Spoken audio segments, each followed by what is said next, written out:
Senhor, fazei-me instrumento de vossa paz. Onde houver ódio, que eu leve o amor. Onde houver ofensas, que eu leve o perdão. Onde houver discórdia, que eu leve a união.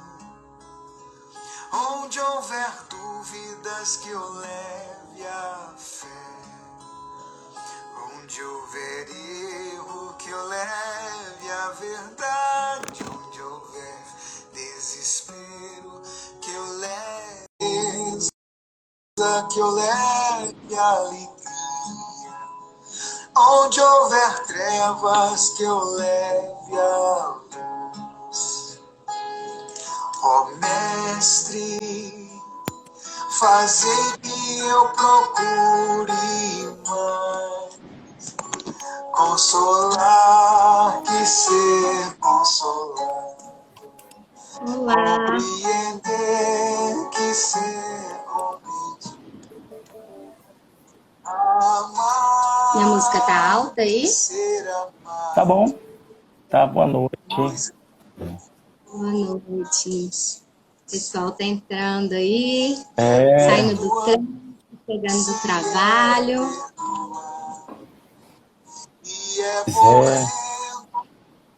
Sabe quem já tá aí, né, Yuri? Dona Odisseia já tá aí. Dona Odisseia. Estão todos Nossa aí. Nossa amiga.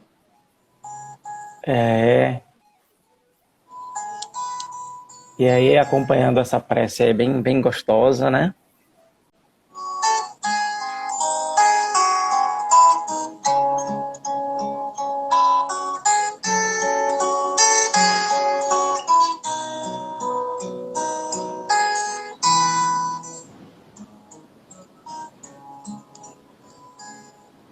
Ó Mestre, fazei que eu procure mais consolar que ser consolado, compreender que ser compreendido, amar que ser amado, pois é dando que se recebe, e é perdoando que se é perdoado, e é morrendo que se vive para a vida eterna.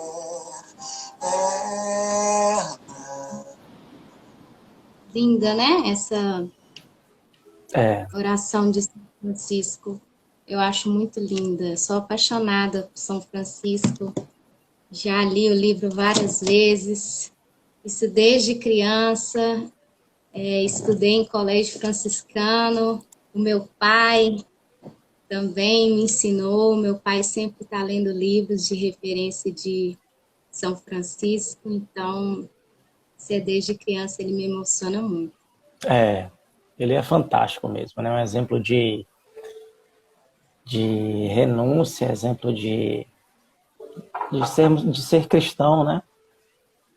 Então ele traz esse Cristo redivivo, esse Cristo sem facetas, esse Cristo sem rodeios, justamente nos colocando essa reflexão, né? De amar de forma incondicional, de forma fraterna, sob pena de cairmos nessas armadilhas dos nossos egos, dos nossos caprichos, né, minha amiga? Isso aí. Para quem está entrando agora e depois vai assistir, porque não tem tempo agora e fica gravado, eu sou a tia Índia, ou então do Espiritismo Raiz Kids. Estou aqui falando de Belo Horizonte com meu amigo Yuri, que está lá da Bahia. E a gente faz uma mistura gostosa aqui de Minas com Bahia, tentando levar um pouquinho de amor para dentro do lar de cada um, né? Hoje é um dia diferente, uma terça-feira, eu estou aqui toda segunda, quarta e sexta, mas por ser um dia especial, a gente sempre traz alguém especial e hoje eu trouxe o Yuri para bater um papinho com vocês aí. Né, Yuri? Para mim é uma alegria, né? Sempre. É a segunda vez que nós estamos aqui, né? Nesse encontro, nesse bate-papo. Admiro o seu projeto aí com as crianças, trazendo essa claridade para os pais, para os nossos jovens, que é a doutrina espírita de uma forma mais simples, mais acessível, mais de como ela tem que ser, mais acolhedora, para que todos possam beber e se sentirem abraçados. Afinal de contas, doutrina espírita sem acolhimento, doutrina espírita sem amor, doutrina espírita sem verdade, ela não passa apenas de uma conjectura espiritual e não a vivência espiritual. E parabéns pelo seu trabalho. Espero um dia pessoalmente conhecer o seu trabalho. Já conheço uma casa espírita em Belo Horizonte, que é a Irmã Sheila. Espero em futuro próximo ir aí visitar Pedro Leopoldo, né, e alguns outros lugares que realmente, desde o nosso princípio de estudo, nos princípios dos nossos estudos, a gente sempre ouve falar através da literatura de Chico Xavier e da sua vida, né? Vai ser um prazer te receber aqui, viu? Com certeza. Então, eu vou começar fazendo a nossa prece inicial, que o pessoal que acompanha já está acostumado. A gente faz primeiro uma respiração. Então, vamos fazer aqui. Nós vamos fazer a respiração, que eu falo sempre. Nós puxamos a paz, seguramos um pouquinho e soltamos toda a negatividade. Nós vamos fazer isso 3 vezes. Então, vamos respirar a paz. Soltar toda a negatividade. Respirou a paz. Soltou toda a negatividade. Tudo que está te prejudicando, tudo que está causando dor, pensamentos negativos. Puxou a paz. E soltou toda a negatividade. Pai, que habita em mim, com sua luz vital, que entre agora em todas as nossas células, em todas as células do meu corpo, e retire, expulse toda a maldade. Eu sei, Pai, que essa maldade não é do meu ser. Então, que a sua luz vital percorra por todo o meu corpo e ilumine cada cantinho que deve ser iluminado.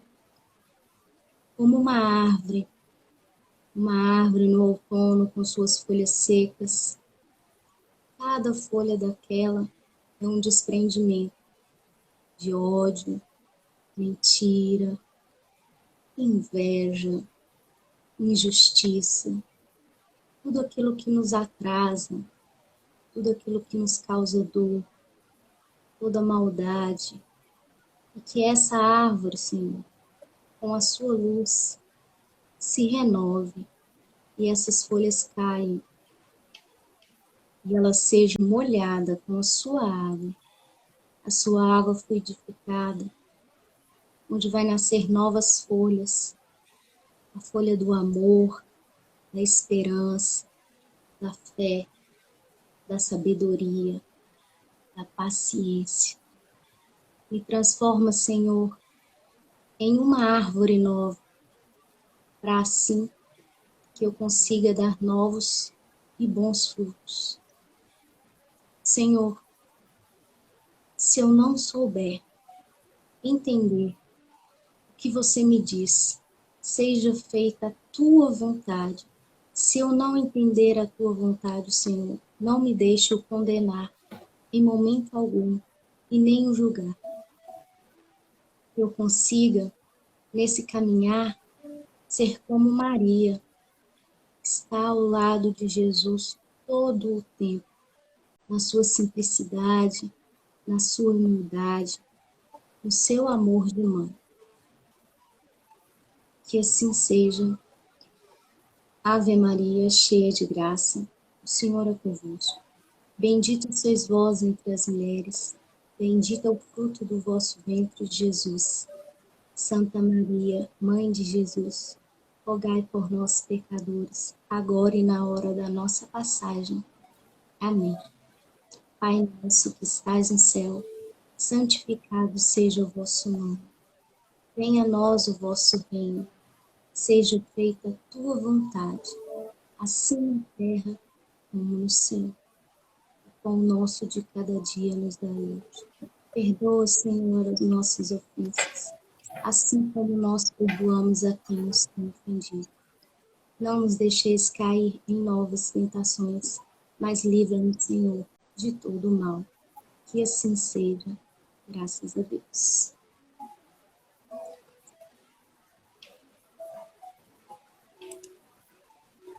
Vou pegar a leitura aqui então, pessoal. De hoje é Lucas 15, do 11 ao 32. Tá baixinho ou tá bom o som? Tá dando para ouvir? Tá bom. Vamos lá. Jesus continuou. Um homem tinha 2 filhos. O mais novo disse a seu pai: Pai, quero a minha parte da herança. Assim, ele repartiu a sua propriedade entre eles. Não muito tempo depois, o filho mais novo reuniu tudo o que tinha e foi para uma região distante. E lá desperdiçou os seus bens vivendo irresponsavelmente. Depois de ter gasto tudo, houve uma grande fome em toda aquela região e ele começou a passar necessidade. Por isso, foi empregar-se com um dos cidadãos daquela cidade, que o mandou para o seu campo a fim de cuidar de porcos. Ele desejava encher o estômago com as vagens de alfarropeia que os porcos comiam, mas ninguém lhe dava. Caindo em si, ele disse: Quantos empregados de meu pai têm comida de sobra, e eu aqui, morrendo de fome? Eu me porei a caminho e voltarei para o meu pai e lhe direi: Pai, pequei contra o céu e contra ti. Não sou mais digno de ser chamado de teu filho. Trata-me como um dos seus empregados. A seguir, levantou-se e foi para o seu pai. Estando ainda longe, seu pai o viu e, cheio de compaixão, correu para o seu filho e o abraçou e beijou. O filho lhe disse: Pai, pequei contra o céu e contra ti. Não sou mais digno de ser chamado teu filho. Mas o pai disse aos servos: Depressa, tragam a melhor roupa e vistam ele. Coloquem um anel em seu dedo e calçados em seus pés. Tragam um novilho gordo e matem-o. Vamos fazer a festa e alegrar-nos. Pois este meu filho estava morto e voltou à vida. Estava perdido e foi achado. E começaram a festejar o seu regresso. Enquanto isso, o filho mais velho estava no campo. Quando se aproximou da casa, ouviu a música, a dança, chamou um dos servos e perguntou o que estava acontecendo. E ele respondeu: Seu irmão voltou, e seu pai matou um novilho gordo, porque o recebeu de volta, são e salvo. O filho mais velho encheu de ira e não quis entrar. Então seu pai saiu e insistiu com ele. Mas ele respondeu ao seu pai: Olha, todos este ano tenho trabalhado como escravo a teu serviço e nunca desobedeci a tuas ordens. Mas tu nunca me deste um cabrito para festejar com os meus amigos. Mas quando volta para casa, esse teu filho, que esbanjou os seus bens com as prostitutas, o Senhor o manda matar um novilho gordo para ele? Disse o pai: Meu filho, você está sempre comigo, e tudo que eu tenho é seu. Mas nós tínhamos que celebrar a volta desse seu irmão e alegrarmos, porque ele está morto e voltou à vida. Estava perdido e foi achado.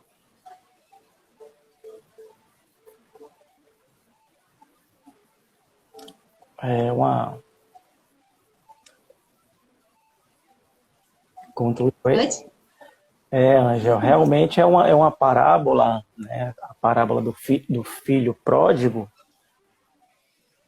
ou a parábola dos dois filhos, conforme muitos estudiosos falam, que ela talvez seja uma das mais importantes de todo o Evangelho, constado em Lucas.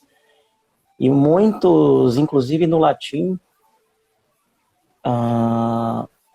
é considerada o Evangelho dentro do Evangelho. Então, ela traz justamente quase toda essa perspectiva que Jesus tinha para com a nossa transformação. Basta ver que ele, com uma visão parabólica, com uma visão muito mais além do que textos, até porque naquele tempo, se escrever, todo conhecimento era dado de forma verbal, inclusive com as próprias tradições judaicas, da mímica, da gesticulação. Jesus trouxe com toda essa visão um ensinamento muito profundo do que somos nós, do que seríamos nós 2000 anos à frente, tal qual hoje, para que isso ficasse marcado profundamente. Então, a parábola dos dois filhos, a parábola do filho pródigo, encerramos dentro dela algumas ideias básicas. A primeira, em que contexto Jesus trouxe essa parábola? Basta vermos que aquele filho pródigo, quebrando todas as tradições do povo hebreu, de que a família é o cerne de tudo, e que mais vale do que a moeda, a propriedade herdada. Então esse filho pródigo, ele quebra tudo isso. E mais ainda, quebrando esse sustentáculo do patriarcado, que em uma sociedade que sabíamos, onde as leis eram baseadas na religião e na moral, aquele filho pródigo desobedece seu pai, pega todas as suas posses, vende, e mais ainda, afrontando uma característica comum que era a punição. Ou seja, todos aqueles que infringiam esse patriarcado eram punidos de formas exemplares. Então aquele filho, ele vem para o pai, após utilizar de forma escusa todos os seus bens, e pede redenção. Então, e Jesus teve o cuidado de, dentro dessa parábola, trazer algumas características comuns daquele povo. Né? Aquele filho que cuidava de porcos, que à época porcos, cuidar de porcos já era algo extremamente miserável. Comer carne de porco à época era algo extremamente triste. E esse filho, trazendo toda essa dor que tem no peito, se volta para o seu pai. Essa é uma das ideias que essa parábola traz, e fazemos um paralelo a todos nós, nesse momento, nesse contexto espiritual que vivemos. E aqui a gente vai deixando essas reflexões para, no decorrer do nosso papo, a gente trazer como nós nos enquadramos nesse contexto. E a outra vertente da ideia de Jesus, o seu segundo filho, o mais velho. E ele, se sentindo merecedor de tudo aquilo, questiona o pai. Como se aquilo fosse uma condição única para ele ter a salvação, ter privilégio junto a seu pai. E nós, muitas vezes, por apenas lermos alguns trechos do Evangelho, muitas vezes vivermos de forma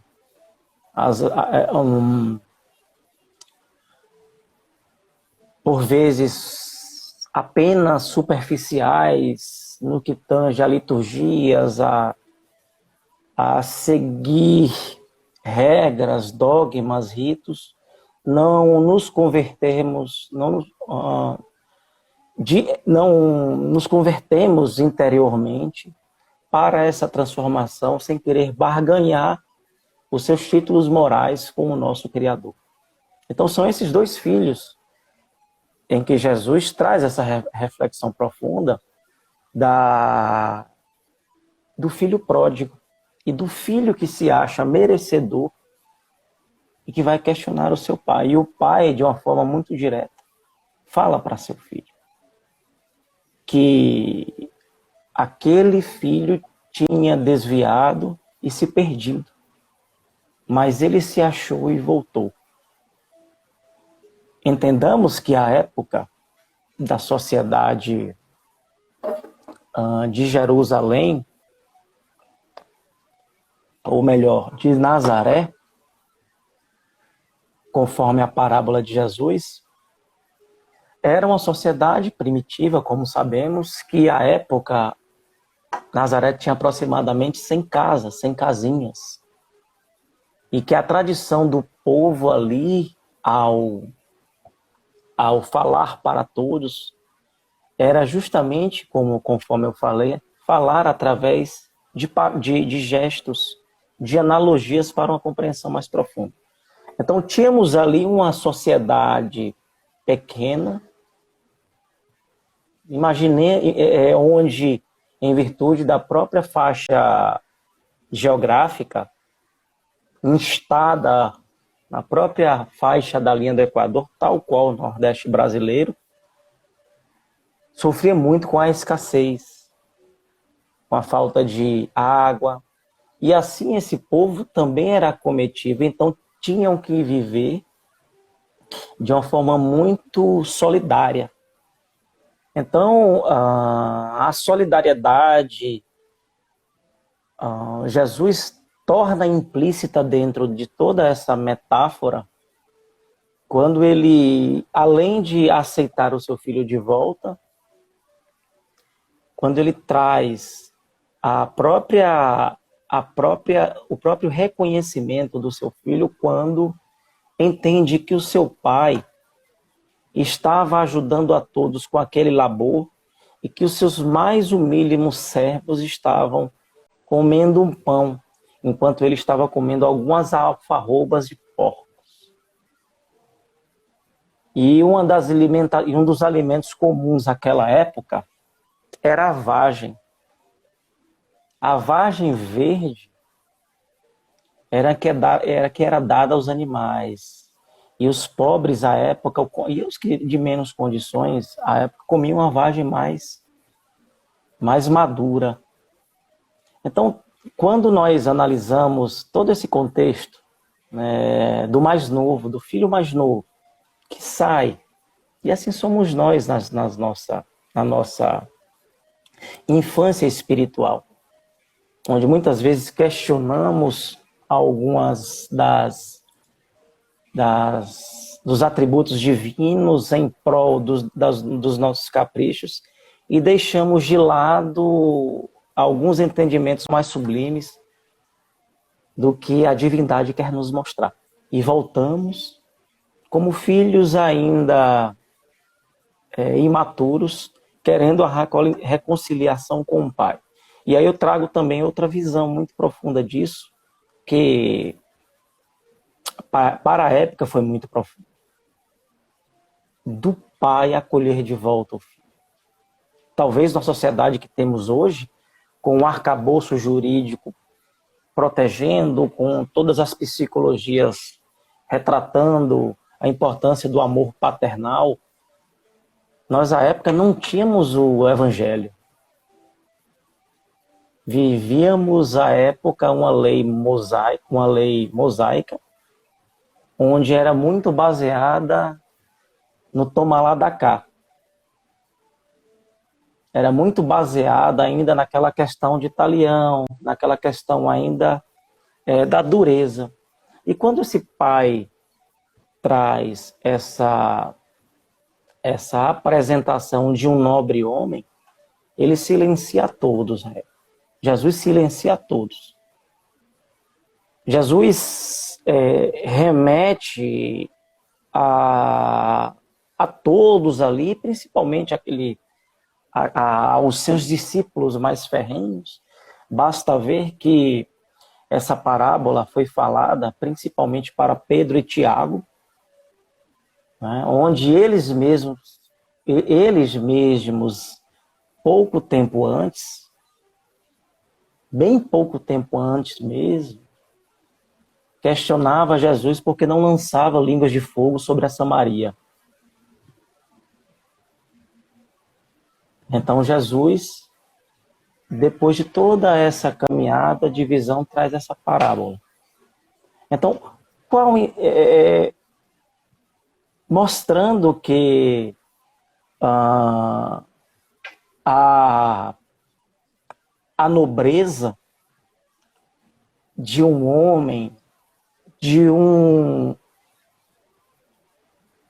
pai, de um irmão que se personaliza dentro daquela figura acolhedora, se encerra justamente quando ele traz para si e reconhece que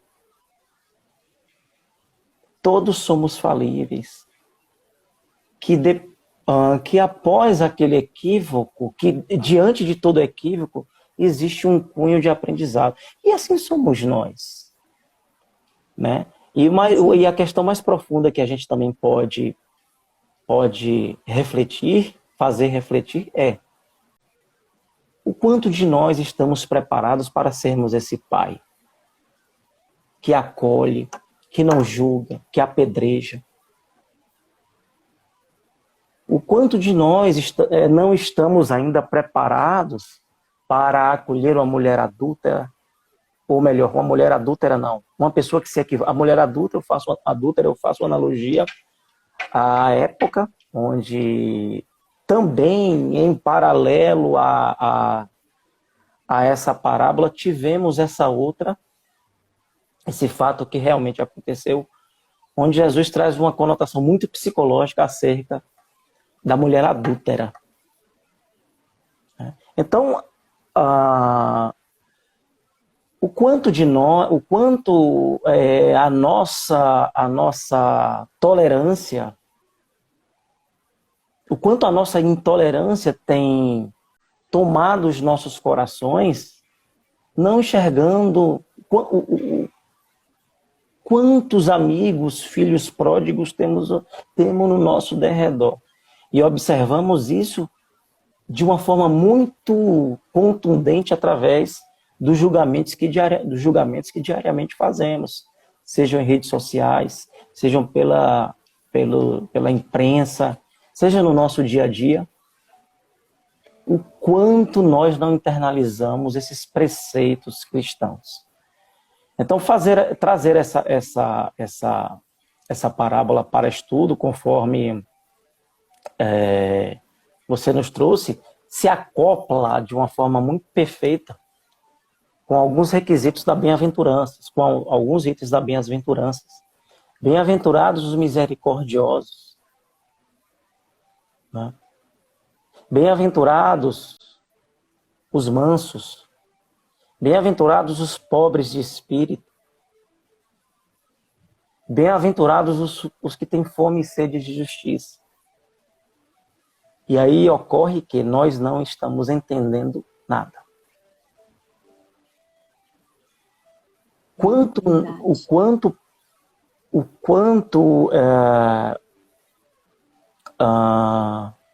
nós estamos acomodados na vida, nas nossas construções religiosas, e nos achamos merecedores de pseudo-céus, pseudo-paraísos. E apenas ficamos nos lábios, não arregaçamos as nossas mangas, inclusive para o perdão. inclusive para levar o bem, para acolher, para levar uma palavra. Então, essa personalidade ativa, nos dois filhos pródigos, encontramos apenas em um. Nesse filho jovem que saindo da sua zona de conforto, foi lá,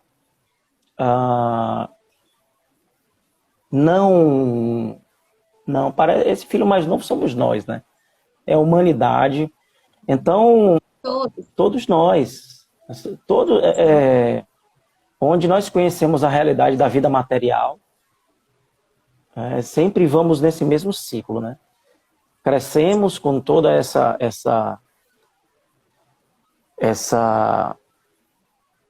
esse foco, essa condução mecanicista de um projeto de sucesso, e vamos ali, deixando de lado questões de valores espirituais. Yuri, para mim, essa parábola ela é grandiosa, porque você consegue tirar dela cada detalhe que você parar para analisar. Eu estava analisando o detalhe desse pai, o tanto que esse pai sofreu. Porque naquela época, você virar para o seu pai, né, e falar que você quer uma parte da herança, o pai dar uma parte para a herança, ele já estava dizendo ali que o pai dele havia morrido, que o pai dele já não existia mais para ele. Ele já não tinha o amor pelo pai dele, só por ele pedir herança. Naquela época, dava-se herança aos mortos. Quando morria alguém, quando morria o pai, dividia a herança entre os filhos. E esse filho foi pedir a herança ao pai antes da morte do pai. Então, eu imagino tanto que esse pai tenha sofrido nessa divisão da herança, e o quanto esse pai tenha sofrido, porque não fala quanto tempo. Aí você me fala, é um jovem que passou um tempo fora, né? Então, ele gastou esse dinheiro que ele teve de herança. E ao gastar esse dinheiro que ele teve de herança, ele acabou, como foi falado, alimentando aos poucos. A comida que ele tinha chegou ao fim. Para ele não passar fome, ele tinha que alimentar com os porcos. Aí cabe também, Yuri, ao jovem de hoje pensar, quando ele tinha dinheiro, que ele pegou a sua parte da herança, que ele foi para longe dos pais, cadê as amizades que ele tinha? Ele tinha aquele dinheiro, aí foi festa, aí foi prostituição, aí ele vivia a vida que ele queria, e depois, cadê aqueles amigos? Não tinha um amigo nem que o desse um pão, nem que desse o alimento. É onde ele parou, onde ele foi lançado, onde ele foi julgado. Então eu fico pensando o tempo de sofrimento que esse pai teve enquanto o filho curtia. E nós somos iguais a ele, porque nós erramos o tempo inteiro. Nós chegamos à conclusão que erramos e ficamos adaptando o nosso erro até então que chega a consciência e fala, opa, é o que Deus fala pra gente. Você ainda tem tempo de mudar. Vai lá e peça desculpa ao seu pai, vai lá e volte. E é o que Deus está querendo dizer o tempo inteiro pra gente. A gente erra o tempo inteiro, mas a gente pode recomeçar. Nós podemos pedir perdão. E isso que se faz aqui. Ele teve tempo de fazer isso e voltar. Então, ela é muito profunda, porque você consegue analisar várias vertentes dentro dessa parábola do que Deus está te mostrando. Quando você tinha uma condição financeira, você estava na vida boa, você tinha amigos. Quando você já não está mais, você não tem um amigo para cuidar de você, para te dar um pão, para que te dê a oportunidade de sair daquilo. E Deus te dá essa oportunidade o tempo inteiro, a oportunidade de você ser melhor, de você voltar, de você se arrepender. Então, isso me marca muito nessa parábola. Mas é bem interessante bem interessante o que você falou, porque isso me remete a um livro bem interessante de Pedro Camargo, Na Seara do Mestre, onde ele traz justamente umas características desse filho pródigo, em que revelava ao seu pai a sua sinceridade, o seu arrependimento, onde ele mesmo se atribui culpado por sua desventura. E aqui eu trago para nós, quando nós realmente entramos nesses cenários de tristeza, de sofrimento, até que ponto nós achamos que somos o culpado desses erros e equívocos. Então isso afronta diretamente uma questão muito, muito, muito pontual em que a divindade, pelas próprias leis, deseja nos modificar, que é o reconhecimento da nossa fragilidade e atribuir a culpa, ou melhor, atribuir a responsabilidade por nossas ações equivocadas. Então, bem-aventurados os pobres de espírito. Então, a ideia, quando Jesus nos traz essa bem-aventurados pobres de espírito, é aqueles que se reconhecem frágeis, equivocados e que buscam ao Senhor de uma forma honesta, de uma forma clara. E mais ainda, esse filho pródigo, ele tem essa espontaneidade em tomar a sua resolução de emendar-se com a divindade, né? Ele mesmo não buscou culpados. A Angélica é culpada pelo meu erro, onde eu me equivoquei. O meu culpado é o meu ex-marido, minha ex-mulher, o meu pai, o meu irmão. Não, ninguém é culpado. Se ao outro são atribuídas expectativas ou equívocos, malfazejos dos nossos tropeços, isso só vai alargar mais o nosso fosso.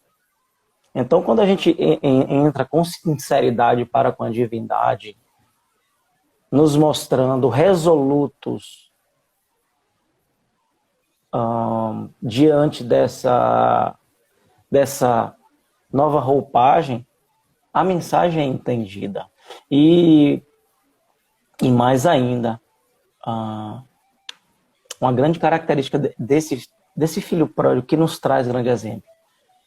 Ele não revelou desamor. A sua fragilidade não o tornou revoltado. Sabe, Ângela?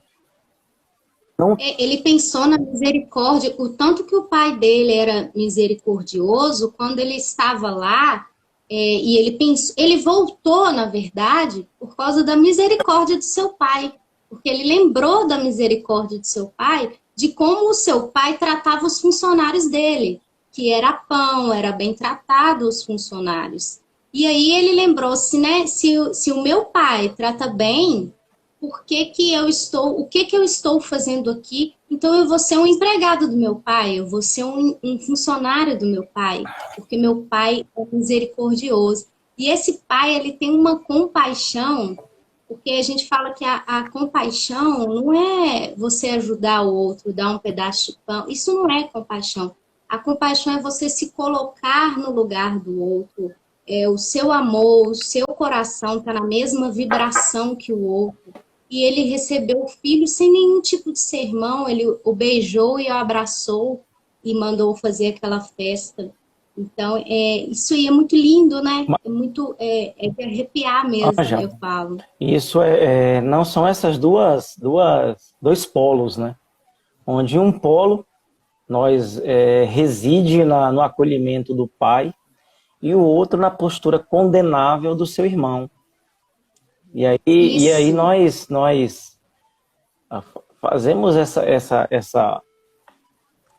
onde nós nos enquadramos aí, né? Onde o pai acolheu, mas o irmão condenou.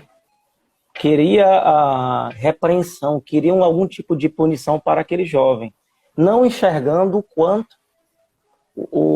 quanto aquela vida, o quanto aquele momento de provação, porque na parábola, Jesus não diz quanto tempo esse jovem Não, passou. Mas sabemos que isso à época não era necessário, mas apenas o sentido profundo dessa parábola. E não assim, se não fosse assim, não observaríamos o que aconteceu com o próprio Saulo de Tarso. Né? Homicida, torturador, né? E violento, se tornou o maior apóstolo do Cristo, inclusive convertendo pagãos, trazendo esse novo apostolado, onde ele mesmo dizia: não sou eu mais que vivo, mas o Cristo que vive em mim. Então, trazer essa visão antropossócio-psicológica de 2000 anos é nos encararmos frente a frente nessa condição psicológica de seres vulneráveis. E que aonde eu condeno meu irmão? Mas meu Pai que estás nos céus não me condena. Mas eu tenho o direito de condenar o meu irmão? E nós barganhamos, e muitas vezes nós, espíritas, religiosos, barganhamos com Deus. Mas esse indivíduo criminoso que fez isso, isso e isso, e eu que vou à igreja, vou todos os dias, mas nós sabemos que existe uma coisa muito mais profunda por trás disso. São as questões das reparações kármicas. E além disso, dos próprios testes, as expiações das provações que sofremos para evoluirmos, da tolerância, da paciência, do perdão. Então, quantas vezes a gente questiona: há quanto tempo te servi, Senhor, e nunca transgredi um mandamento teu? Contudo, o Senhor deste um cabrito para festejar para o meu irmão e amigos, e eu não recebo nada. Então, essa, como você mesma trouxe, né? Qual dos dois é o mais passível de punição? Seria o mais passível de condenação? Sinceramente, façamos uma reflexão profunda. Aquele que foi e voltou com o coração limpo, ou aquele que merecedor ali, não que ele não tenha interesse, mas o quanto ele ainda precisa aprender, principalmente a humildade. Então, é muito profundo. O próprio Emmanuel, ele no livro Pão Nosso, ele traz essa reflexão, né? De o quanto o ciúme, a secura, a inveja nos aniquila e nos envenena. O quanto nós não estamos preparados para ver, para presenciar a absolvição do outro, para presenciar a evolução do outro, e condenamos. E condenamos, e julgamos. Então, esquecendo das virtudes que dali se cristalizaram, que é a beneficência paterna, o abraço. Muitas vezes nós, né, assim, nós que eu digo adolescentes, trocam a família, o pai e a mãe, por amigos, por dinheiro, por farra. Quantos não se aproximam do outro porque aquele outro está melhor financeiramente naquele momento, porque o status do outro está melhor naquele momento, mas que é uma fase, né? E ele deu as costas para o seu pai, para a sua família, por causa de uma herança. Olha quanto nós temos, eu, você e todos nós temos desse filho. É. Temos dos dois filhos, na verdade, né? Se a gente parar para pensar, nós temos dos dois filhos, porque nós precisamos aprender. Estamos aqui para aprender, né? É muito interessante fazer essa reflexão, somente os jovens, né? Os jovens que estão nessa fase muito sedutora do materialismo, nesse momento sedutor, onde as redes sociais trazem essa pseudo-felicidade, que a gente sabe que isso tudo é superficialidade. O quanto isso é perigoso para acharmos que isso é a vida real. E colocamos de lado alguns valores da família, alguns valores da religião, alguns valores da nossa própria moral, sabendo que, não entendendo que isso vai ser o gatilho para os nossos tormentos, para a nossa tristeza. Não estou dizendo que não se deva olhar a rede social, não estou dizendo que não se deva interagir, mas entendendo o que realmente é perene, é constante em minha vida, o que realmente vai me dar acolhimento. Meus pais, meus irmãos, o quanto nós precisamos realmente buscar pessoas que tragam essa inspiração, ao invés de influenciação, por vezes perversas. Então, essa parábola traz essa questão do filho, né? Esse filho que foi lá, se entregou. Aí nós trazemos para o mundo contemporâneo, para o mundo de hoje. Todas essas facilidades que as redes sociais trazem, que a sociedade impõe como objeto, ou melhor não, como foco de felicidade, e às vezes deixamos até, Ângel, de fazer o nosso compromisso diário. Então, o que seria esse compromisso diário? As nossas tarefas, tal qual um adulto e outras pessoas fazem. O meu dever para com o próximo, o meu dever para com Deus, as minhas responsabilidades morais, entendendo que nesse processo de construção, de honrar pai e mãe, Ju, que é extremamente importante, é uma condição fundamental para que a gente ganhe fôlego para viver. Então, quando eu começo a basear minha vida em respeito, quando eu começo a basear minha vida em valorizar aqueles que realmente te valorizam ou querem o seu progresso, eu estou dando um sim para mim. Eu estou permitindo que espíritos nobres de mim se aproximem. Porque nenhum espírito mais enobrecido, mais benfazejo, mais benevolente, vai bater em portas fechadas. E aí é que nós encontramos nesse canal, na doutrina espírita e no Cristo, um acolhimento extremamente importante que a gente começa a diferenciar realmente. Nada desse materialismo, nada desse mundo de ilusão condiz com o que o Cristo nos apresenta. Mas o que ele nos apresenta é algo que precisa realmente de uma renúncia do coração. De honrar pai e mãe. Aí as pessoas perguntam, o que é honrar pai e mãe? Né? É justamente trazer esse...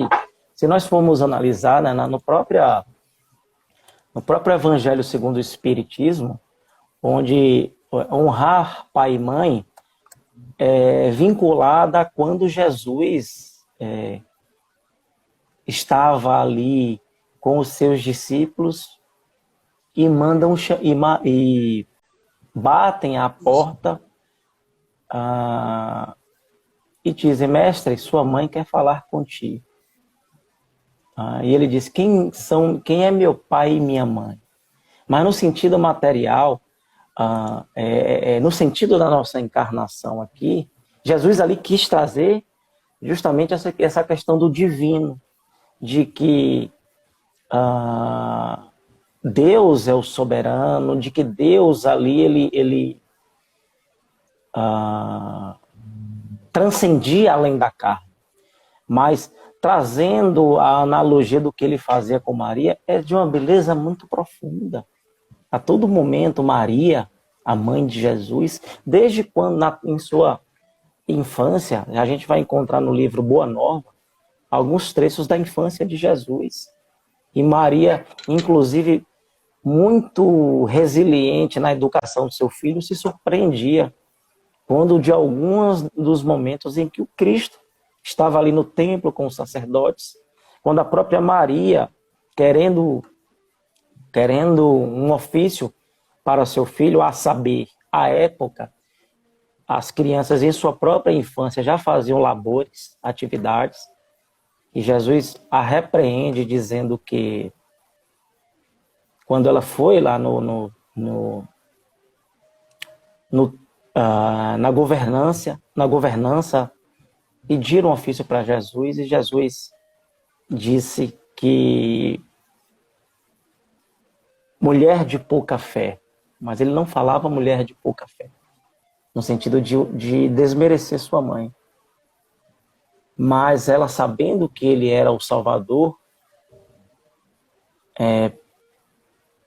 deveria adentrar em uma perspectiva muito mais divina da sua missão.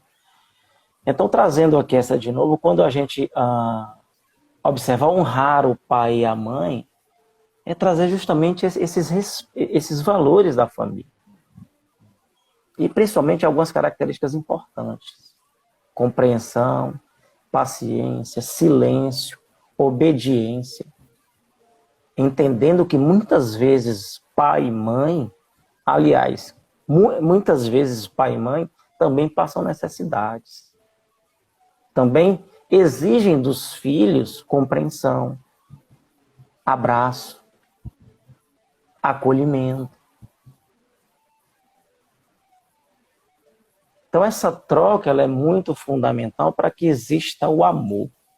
Então, quando nós vamos observando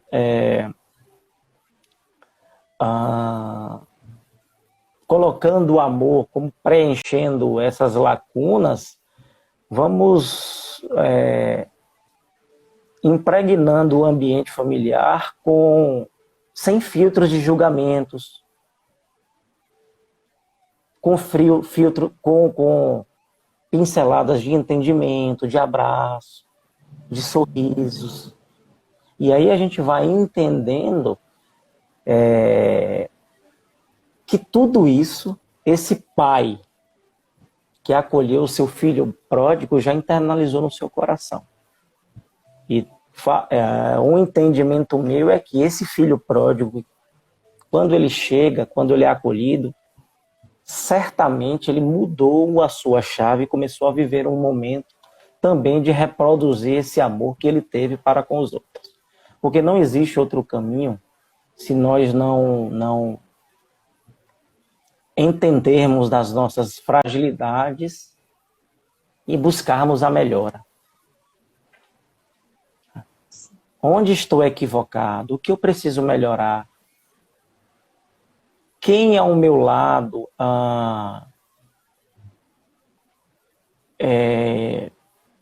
necessita de algo? Então, quantos amigos pródigos, o quanto de pródigos somos como amigos? Sabe? E você não acostumar com o seu erro, né? Porque ele sabia que ele havia errado e ele poderia permanecer naquele erro. mas é o que eu digo sempre aqui com as crianças, que Deus nos dá a oportunidade todos os dias de corrigir, de fazer um novo. E essa oportunidade foi dada para ele. E ele foi lá e fez. Então, ele não se acostumou com o erro. E nós, por muitas vezes, erramos e nos acostumamos com aquele erro. Às vezes, nós não voltamos lá atrás para corrigir. Penso, eu errei. Da próxima eu não erro mais, não. Sempre é da próxima eu não erro mais. Mas você não tem, você não volta para corrigir esse erro. E você tem essa oportunidade todos os dias de fazer o melhor e de se corrigir. Então não deixe isso passar. Corrige agora. Passa agora. É porque o Ângelo, um erro cometido e identificado, ele se repara com muito mais facilidade. Mas muitos erros cometidos e acumulados, o seu reparo requer muito empenho, né? E se tem muita dificuldade nesse sentido. É por isso que existe uma questão muito interessante que o próprio Cristo trouxe para a gente, a questão da vigilância dos nossos comportamentos. O quanto nós precisamos vigiar os nossos pensamentos, que é, como fala Emmanuel, na sua linguagem muito profunda e psicológica, que é a fonte de todos os males. Aí a gente coloca aqui na nossa conotação espírita o quanto a oração ela tem de fundamental na proteção psíquica, psicológica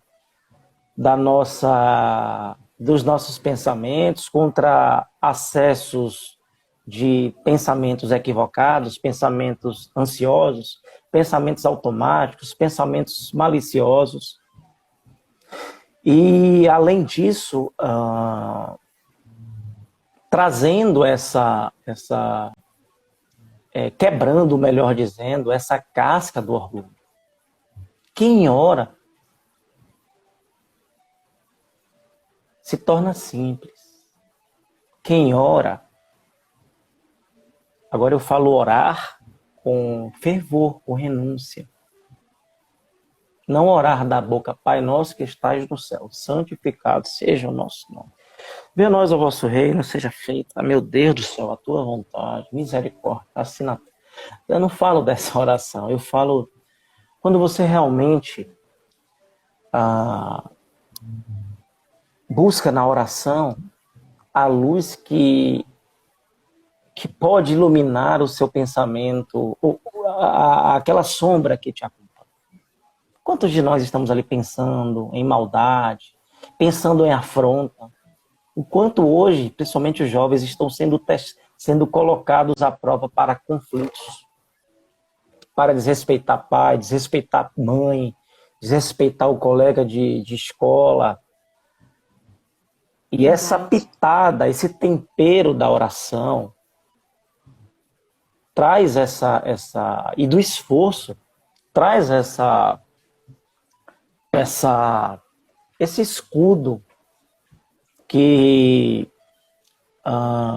blinda muitas vezes da influenciação dos irmãos mais infelizes, dos espíritos infelizes. Então, essa visão energética, essa visão do merecimento tem que ser levada em conta.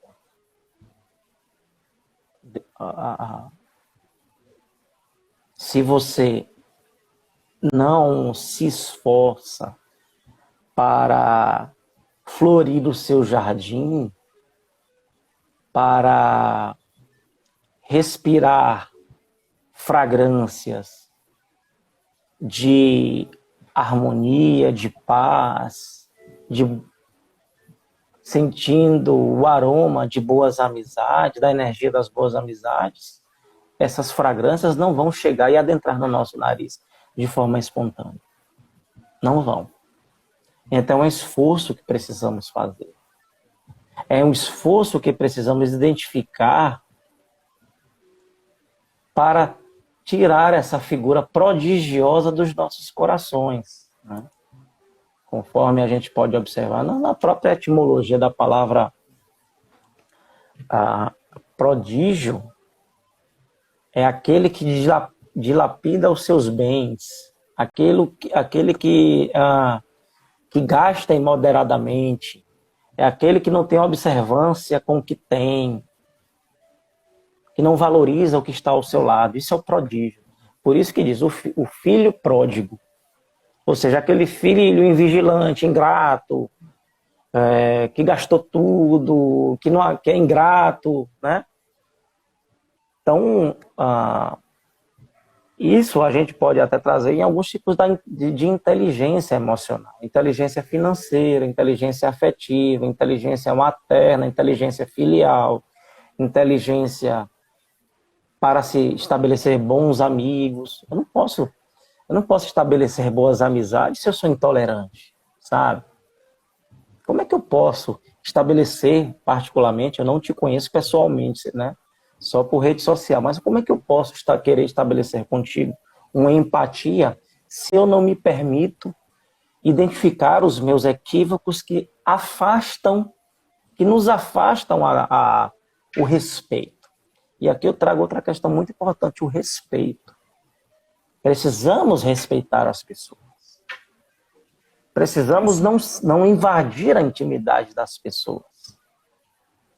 Então, é uma questão muito interessante, porque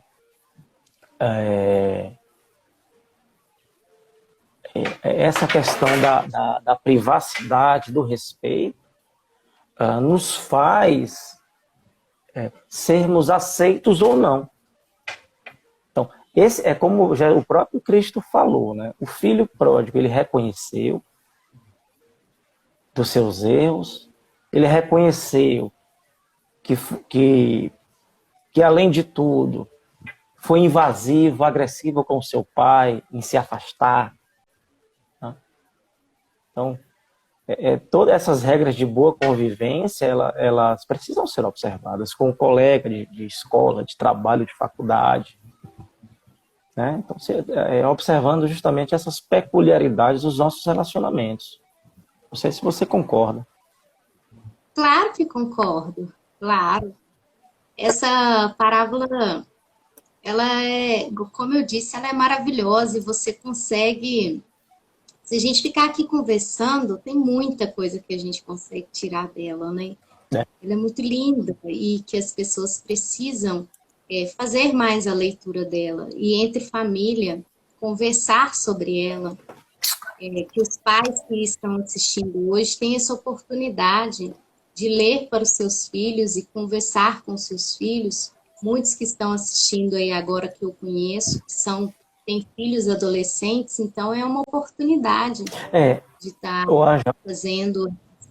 E essa desculpa interromper, mas trazer essas reflexões para o seio familiar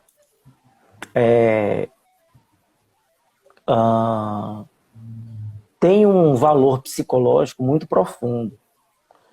Porque coloca os pais na condição de coadjuvantes desse processo de transformação e os filhos também com a sua responsabilidade em refletir sobre seus atos. Né?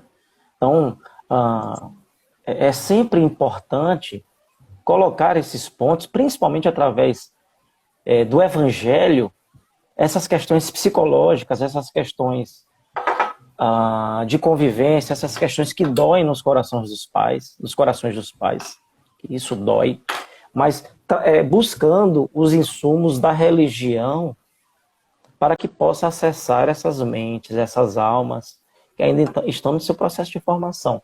Então, quando você traz ali para o estudo do Evangelho e fala das reflexões à luz do Espiritismo dessa palavra, à luz da convivência humana, com certeza a acessibilidade, com certeza o objetivo será alcançado. Ou, se não, a semente será plantada. Então, se nós colocarmos várias parábolas de Jesus em temas de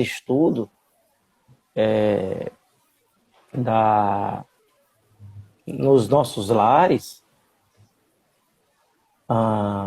iremos ter um poder muito grande de conversar. De conversar. Sim. Inclusive nas próprias, infelizmente, a gente tem essa deturpação das religiões. Hoje você não pode falar que segue uma linha ou outra, porque se é tomado com um radicalismo muito grande. Respeito temos que ter por todas as religiões. Mas pontos convergentes têm que ser colocados em pauta. E o ponto convergente disso é o amor, é o bem, é o perdão, é o acolhimento.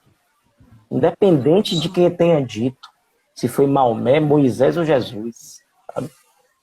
Se foi Buda, Gandhi, Platão, Sócrates ou qualquer outra questão. O Sócrates traz essa questão da hermenêutica. Ou melhor, não é da hermenêutica não, mas já me vem a palavra, onde ele joga para a reflexão geral.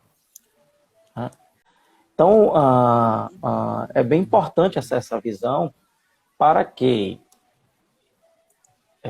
o evangelho não se perca apenas em interpretações fisiológicas do processo, mas em interpretações filosóficas do que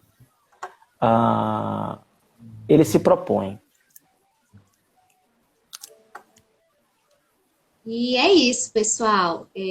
Nós fomos aqui e somos um instrumento apenas para levar essa parábola e essa palavra de Jesus até você, mas que você faça isso com a sua família, você faça isso com os seus filhos, assim como eu faço aqui toda segunda-feira o evangelinho com as crianças. Eu sou apenas um canal para que o pai continue isso em casa com os filhos, né? Não é só fiz toda segunda-feira com a tia Angel e tá bom, não. Então, se o filho está começando, está adaptando, está gostando, então que você permaneça assim durante a semana, aproveita e reúne seus filhos na sala de casa, vai fazer o evangelho. Se hoje não tem o evangelho, se você não vai fazer, abre uma parábola, leia, tenta refletir com o seu filho, ou pegue essa live que nós fizemos hoje aqui, tire uma ideia dela e leve para discussão. Isso é bem bacana, né? Que isso não fique só que, tô assistindo, tô ouvindo e amanhã acabou. Não, que isso seja levado para dentro dos lares. Essa é a minha ideia e tenho certeza que é a do Yuri também, né, Yuri? Com certeza, com certeza. Sempre, né? Senão a gente é apaixonado, a gente fica aqui falando 2 dias direto e vai entrando num assunto, vai entrando em outro e muitas pessoas gostam e querem assistir, mas você tem que vivenciar isso também. Você tem que repassar isso também para dentro do seu lar. Não consegue em casa, não está conseguindo em casa, busca outros lugares, busca isso aqui, uma live, até que essa semente possa germinar. Eu conheço vários pais, amigos que, por força de questões irresistíveis, não conseguiam. Hoje já praticamente a casa se tornou um templo de oração. Então você tem que ter o esforço, tem que ter a vontade, né? E essas vontades mais sublimes, elas requerem um esforço muito grande, porque o convencional é fácil, né? Você colocar um YouTube ali e fazer uma oração, tudo é fácil. Mas quando requer suor, sangue, renúncia, paciência, superar muitas vezes o seu cansaço, isso requer um esforço. Então, essa mensagem que a gente passa aí, minha querida. Isso. Eu tenho que te agradecer, você vai fazer a prece final pra gente. Mas antes da prece final, só dizendo aqui, amanhã às 19 horas, nós temos o estudo do Livro dos Espíritos, questão de 5 a 9, para as crianças, tá? Então, papai e mamãe que quer deixar a criança assistir, ser doutrinado, falando sobre o Livro dos Espíritos, amanhã às 19 horas com a tia Índia, o Pupila e Joãozinho, tá bom? E sexta-feira eu tô aqui com a tia Nena também, com uma live maravilhosa. Ela vai contar para a criança o que tem dentro do Centro Espírita. Então, se você tem uma criança aí e deseja contar para ela, deixe ela assistir, que nós vamos contar da melhor forma. É isso, Yuri, muito obrigado, gratidão mais uma vez. Você sabe o carinho imenso que eu tenho por Eu você. também. Somos irmãos mesmo, irmãos de alma. Gosto muito de você, nós nos identificamos muito, porque temos o mesmo pensamento, gostamos da doutrina, somos apaixonados pelo que fazemos, né? É. E a cada dedicação, a cada conquista, tanto minha quanto sua, a gente compartilha isso. E isso é muito bonito de se ver, isso é o laço da amizade mesmo, e que a doutrina nos apresentou, né? Muito obrigada, gratidão. Eu que lhe agradeço essa oportunidade, estou à disposição para, quando quiser, falarmos dessas... Se a gente não souber, a gente estuda, né? Mas é isso aí, né? Somos pródigos ainda. Né? Então, é um filho pródigo ajudando o outro, né? Mas vamos lá, né? Então, vou pedir que todos fechem seus olhos.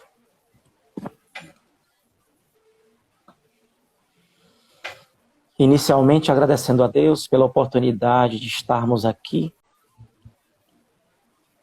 reunidos em Teu nome, estudando o Teu Evangelho. Agradecendo a Deus pela inspiração que nos deu e que nos dá para falar das alegrias, das palavras divinas, das suas palavras. Para agradecer o quanto Ele nos zela, nos cuida, quanto Ele não desiste de nós. Obrigado, Senhor, pela doutrina espírita. Obrigado por aqueles irmãos que nos estimulam a orar, a nos ensinar novos caminhos, caminhos de paz, de amor. Obrigado, Deus, pelo que nos deste, pelo que nos dá, pelo pão, pela paz, pelo ar, pelo amor e também pela dor. Mas seja o que for, que em nossos lares tenha um amor. Eu desejo a todos uma boa semana de paz, de alegria, e que Jesus possa abençoar e acalmar os nossos corações, nos dando coragem, paz, e mente e cabeça erguida para suplantar as adversidades da vida. Em nome de Jesus, que assim seja. Obrigada mais uma vez. Obrigado, minha irmã. Um beijo. Deus te abençoe, viu? E bom trabalho. Um beijo aí em Belo Horizonte, essa cidade maravilhosa. Muita paz. Muito obrigado. Um beijo. Parabéns pelo seu trabalho. Tchau, gente. Um beijo. Obrigada. Tchau, tchau. Tchau. Tchau.